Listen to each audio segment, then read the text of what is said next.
I never thought I'd be the guy writing one of these stories, but here I am. My name's Mike, and I've been married to Emily for almost 8 years now. We met in college, hit it off pretty instantly, and I thought we had a good thing going.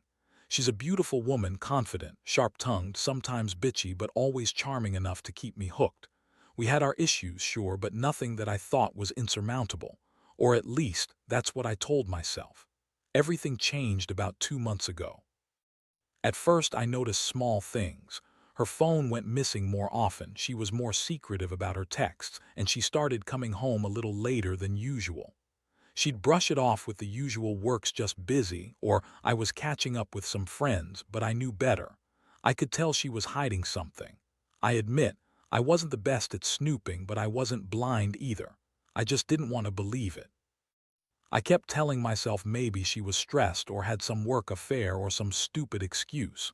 But the gut feeling kept gnawing at me. Then came the anniversary dinner. It was supposed to be a special night, our 8th anniversary. We planned a fancy dinner downtown, reservations at that new steakhouse she was dying to try. I was excited, thinking, finally some quality time together.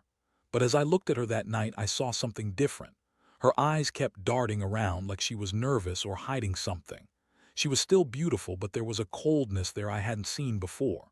Plus, she was unusually distracted, checking her phone constantly. That night I noticed her phone buzzing even after we got home. I glanced at it out of curiosity. It was a message from someone named James. Just that, no emoji, no nothing, but I knew something about it hit me in the gut like a punch. I couldn't ignore it anymore. I unlocked her phone, something I never thought I'd do, and saw a string of messages between her and James, her boss. They weren't just friendly, they were flirtatious, suggestive. It wasn't just a one-time thing either. It went on for weeks, probably since her birthday, maybe longer. I felt like I'd been hit by a train. I sat there, reading the messages over and over, trying to process what I was seeing. She had told me she was working late last week, that she was at the office, but she was actually with him. They've been sleeping together, I'm sure of it. The way they talked, how they described their secret meetings, the way she called him babe in some texts. I couldn't believe I missed all the signs. All those little things I brushed off. The late nights, the strange mood swings, her secretive attitude. She was hiding a whole other life from me. And it was all happening on my damn anniversary. I spent the night staring at her phone, feeling numb and boiling with anger at the same time. How could she lie so easily? How could she betray me like this after everything? I felt betrayed, humiliated, and furious. I wanted to confront her immediately, to scream at her and demand answers, but I also knew that this was going to change everything. I just didn't know how or if I could ever go back to the way things were. That night, I realized my marriage was over. At least, that's how it felt. I never imagined I'd be in this position, but now, all I wanted was to understand how she could do this, why she lied, and what I was supposed to do next. The next morning, I woke up with that sick feeling still in my stomach. I couldn't ignore what I'd seen, but I also couldn't confront her right away. I needed time to think, to figure out what I was really feeling: anger, betrayal, heartbreak, all of it in one big mess. I stayed in bed longer than I should have, replaying the night before in my head, trying to find some shred of hope that maybe I was wrong, that I misread everything, that it was just some stupid work flirtation blown out of proportion. But deep down, I knew better. When she finally woke up, I was already sitting in the kitchen, pretending I was busy with my coffee. She looked at me with her usual sharp expression, that kind of bitchy smirk she always had when she thought she was winning. She asked how I slept, and I just nodded. That's when I decided to push a little. I asked her if she'd been working late a lot lately, trying to keep my voice even. She rolled her eyes, gave me that sneer, and said, "You know how it is, Mike. Work never stops. Maybe if you weren't so paranoid, you'd realize I'm just trying to do my job." I wanted to lose it right there, but instead I kept my cool and said, "Yeah, I get it. But the late nights, the secretive texts, the way you dodge my questions, what's really going on, Emily?" She scoffed, crossed her arms, and said, "There's nothing going on. You're just imagining things. Maybe you're insecure or just jealous because I spend more time with my boss than with you." That was her go-to lie. I could see it in her eyes. She was lying, trying to dismiss everything I'd found, but I was done playing her game. I told her I knew about James, about their messages, their meetings. Her face twisted with anger and annoyance, and she snapped. "You've got no proof, Mike. You're just jealous and insecure. Maybe you're the one cheating, huh? Or maybe you're just losing your mind." That moment I felt my blood boil. To her, I was just some paranoid fool, and she was already spinning her story, covering her ass. But I wasn't going to be manipulated. I told her I wanted to talk, really talk, not just accusations. She looked at me with contempt, almost sneering, and said, "Fine, but don't call me when I'm working late again. I've got better things to do." She stormed out of the room, leaving me there feeling like I'd been hit by a freight train. That's when I realized I had to do something. I couldn't keep pretending I was okay with her lying to my face, living a double life. I needed answers, and I needed to decide what to do about it. Over the next few days, the anger grew inside me. I kept trying to rationalize, telling myself maybe she was just having an affair that would blow over, that she'd come clean. But the more I thought about it, the more I knew this was serious. This wasn't just a fling for her. This was something she planned, something she was proud of. It tore me up inside. I started digging deeper, trying to find more evidence. I checked her phone again, her emails, her social media, every little thing I could find. And sure enough, I came across more messages, flirty, suggestive, downright dirty at times. They talked about meeting up again, about how she couldn't wait to see him, how she loved the thrill of sneaking around. All of it made my stomach churn. It hit me then that I was dealing with someone who had no respect for me or our marriage. She'd been lying for weeks, maybe months. And for what? Some stupid affair with her boss. I wasn't just hurt, I was furious. I felt betrayed on a level I never thought possible. I had to decide whether I could forgive her, whether this could be fixed, or if I should just cut my losses and walk away. The temptation to confront her again and demand the truth was overwhelming, but I knew I had to be careful. If I was going to do this right, I had to think it through. I didn't want to ruin everything without a plan. But honestly, part of me just wanted to tear her apart right then and there, to make her see how much she'd hurt me. After those initial days of digging and trying to process what I'd uncovered, I knew I couldn't keep pretending everything was fine. The anger was simmering just below the surface, but so was this deep, aching hurt. I kept asking myself how she could do this, how Emily, who I loved and trusted, could sleep with her boss right under my nose and lie to my face for weeks. I was a fool to think nothing was wrong, but sometimes denial is easier than facing reality head-on. I decided I had to confront her again, but this time I couldn't hold back. I arranged to meet her after work, telling her I wanted to talk.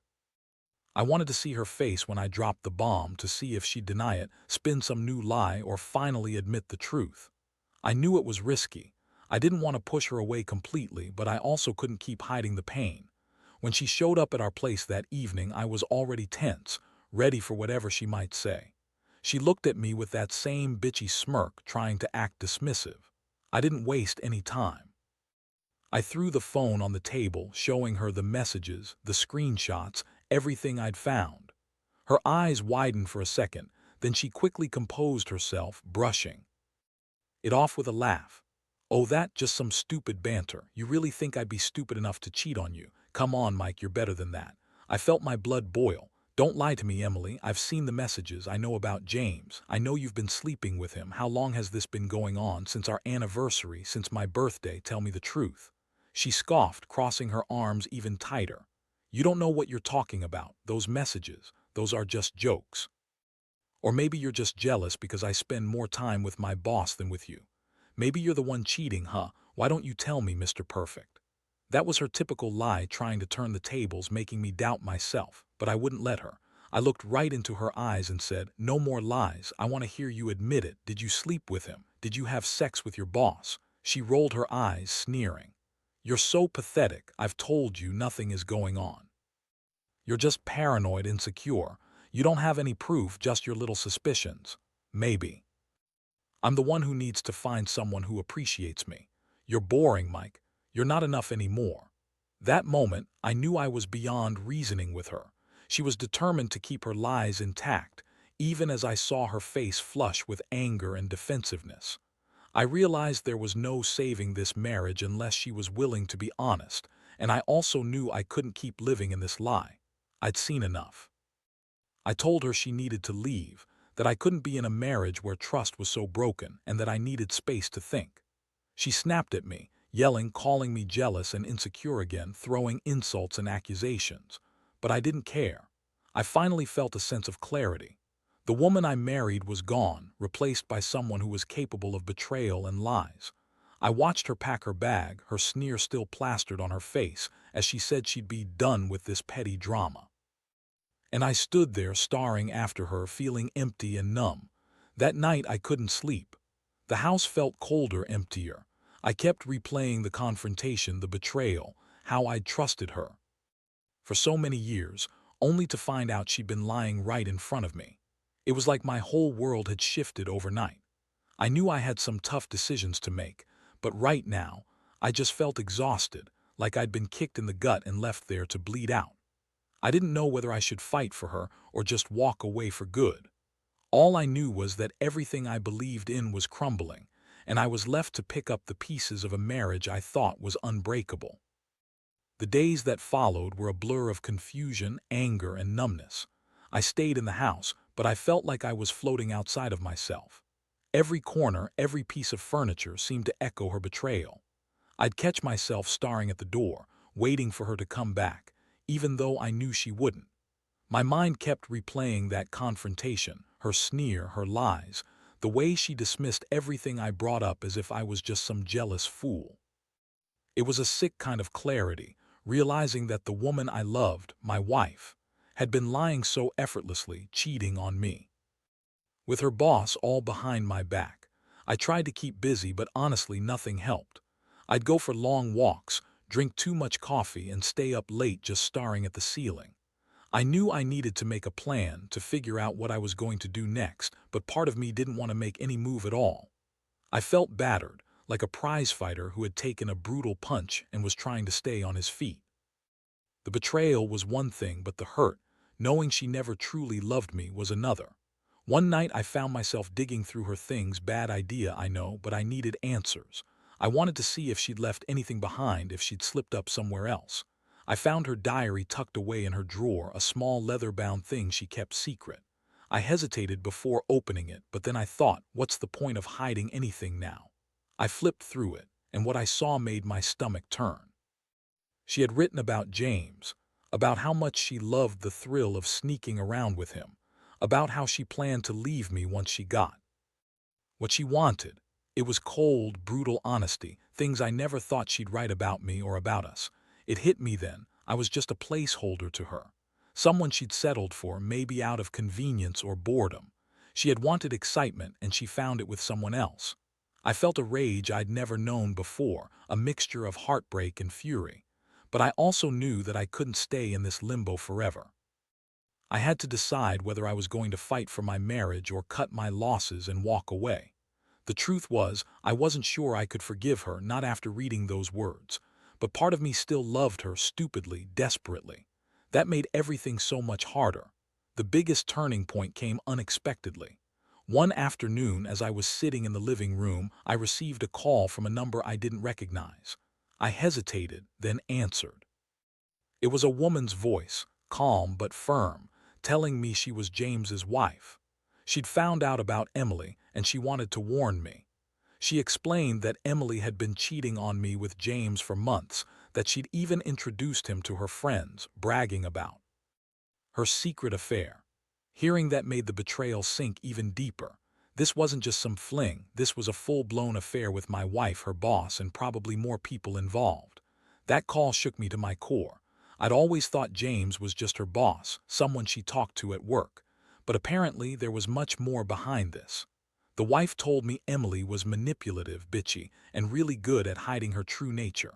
That night, I sat alone and looked at my reflection in the mirror. I didn't recognize the man staring back, eyes hollow, face pale, shoulders slumped. I'd been so caught up in my own pain I hadn't seen how much I'd lost myself in this mess. I knew I had to do something. I couldn't just sit around waiting for her to come back or for things to somehow fix themselves. I started making plans, thinking about lawyers, about what I'd need to do if I decided to divorce. I also considered whether I could forgive her, whether there was any hope left for us. Honestly, I wasn't sure I wanted to stay with someone who thought cheating was okay, who lied so effortlessly, who played me for a fool for so long. But I also knew I needed closure. They say time heals, but right now it felt like time was standing still. Looking back now, I realize how fragile trust is, how it can shatter in a heartbeat. I also learned that some people are just better at hiding who they really are. Emily was that kind of person. She could be sweet and bitchy, charming and manipulative all at once. I trusted her and she threw that trust away like it was nothing. The worst part. I still miss her, even after everything. That's the messed up truth. Love, betrayal, anger. It's all tangled up inside me now. And honestly, I don't know how I'm going to get out of this mess, but I do know one thing. I won't let her or anyone else treat me like a fool again. The decision wasn't easy.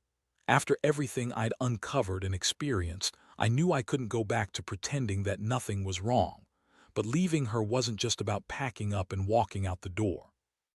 It was about rebuilding myself, figuring out what I needed to move on. I started talking to a lawyer, gathering all the evidence I had, screenshots, her diary, the messages, and trying to understand what my rights were if I decided on a divorce. I knew I couldn't stay in that house, not with her everything suddenly feeling like a stranger. The most difficult part was confronting the reality that my marriage was over. I'd loved her for so long, trusted her implicitly, and now I had to accept that she'd betrayed me so deeply. It was hard to swallow that someone I'd built my life with could lie and cheat so brazenly. Every time I thought about her, I'd feel this mixture of resentment and sadness. It was like mourning the death of a person I thought I knew. And yet, deep down, I also realized I deserved better, someone who respected and cared for me, not someone who played me for a fool. One night I sat down and wrote her a letter, not to send, just to get out everything I was feeling.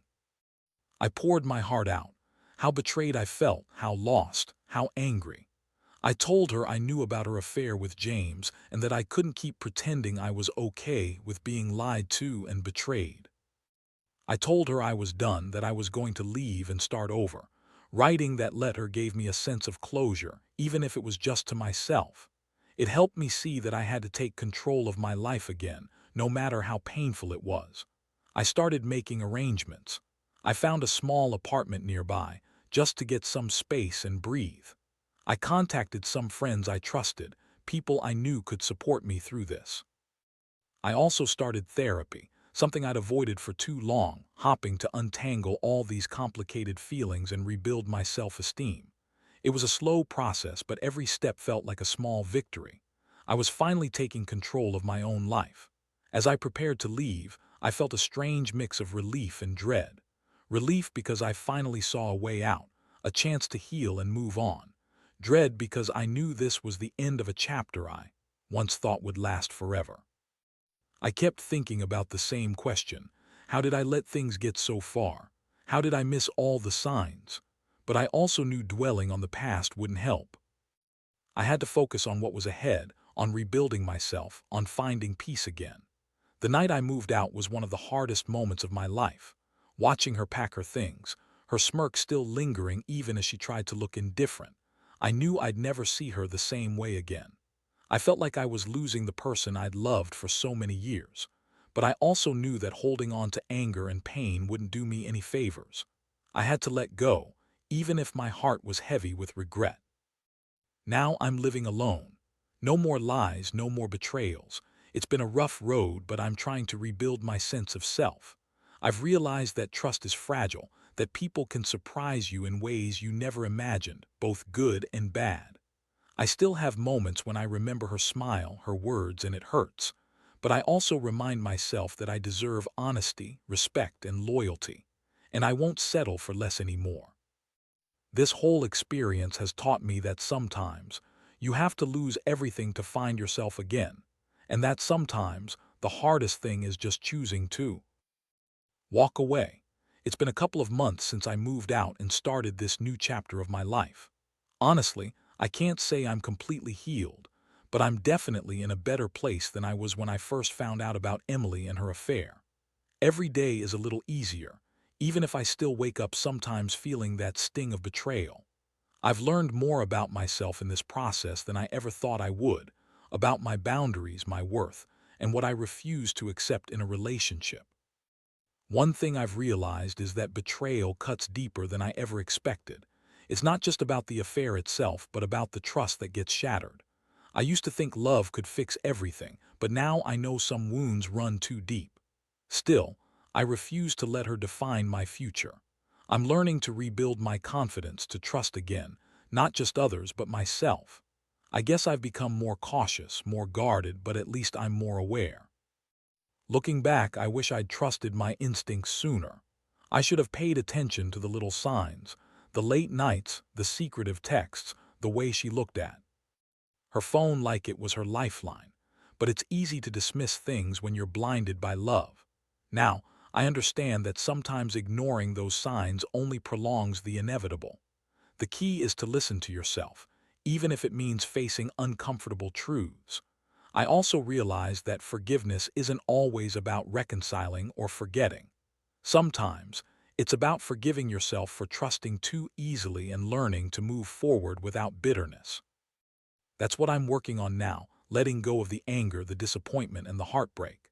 I still have days when I'm furious, but I remind myself, I deserve happiness, respect, and honesty, and I will find that again, whether alone or someday with someone new. Most importantly, I've come to accept that not every relationship is meant to last forever. People change, circumstances change, and sometimes love isn't enough to keep two people together. It's a hard lesson, but an honest one. I no longer see my marriage as a failure, just a chapter that ended when the trust was broken. It's a painful lesson, but it's made me stronger.